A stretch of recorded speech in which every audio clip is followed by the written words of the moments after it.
A home buyer sued their agent for leaving showing feedback. Tell me if you think this is crazy. The buyer went and saw the house with their agent. The buyer decided not to pursue the home. The listing agent asked the buyer's agent for feedback on the showing. The buyer's agent left honest feedback and said the buyer's not interested.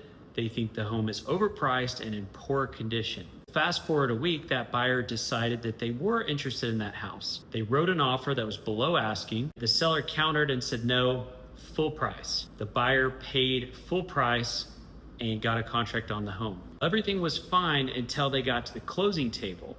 The buyer actually met the seller.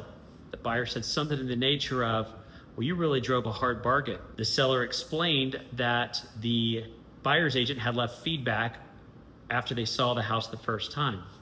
The buyer got upset, said that was a breach of the fiduciary duty between their agent and them, and actually sued their agent. Obviously, I've heard about this situation. It's a lawsuit that is kind of making waves in the real estate space right now. And it challenges what some would call typical practice of leaving feedback after showings, which you're kind of coached that is a professional courtesy to do. I've never been a fan of it.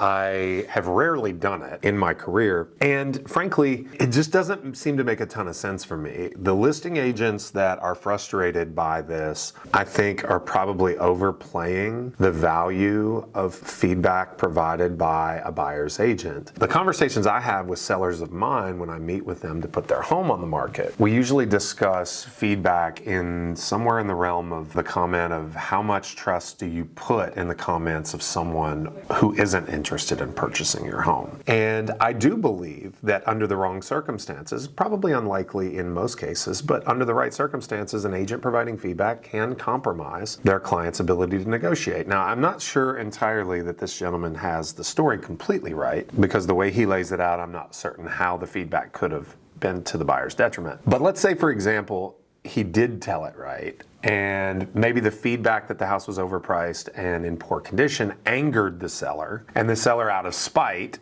based on the feedback, negotiated. That's about the only way in this case, and I'm not sure that that's how the court case actually transpired. The truth is if I tell them that I think it's priced fairly, and then my client makes an offer that is lower in attempts to get the price down, and the seller counters at a higher number because I've told them that I believe it's priced fairly, I have compromised my buyer's ability to negotiate. So agents, in my advice, don't leave feedback. I don't care if it's a multiple choice. I don't care if it's a paragraph. I don't care if it's a phone call from the agent. Don't leave it. Unfortunately, our industry is under attack, and this is one way you could find yourself under intense scrutiny that you don't need to invite.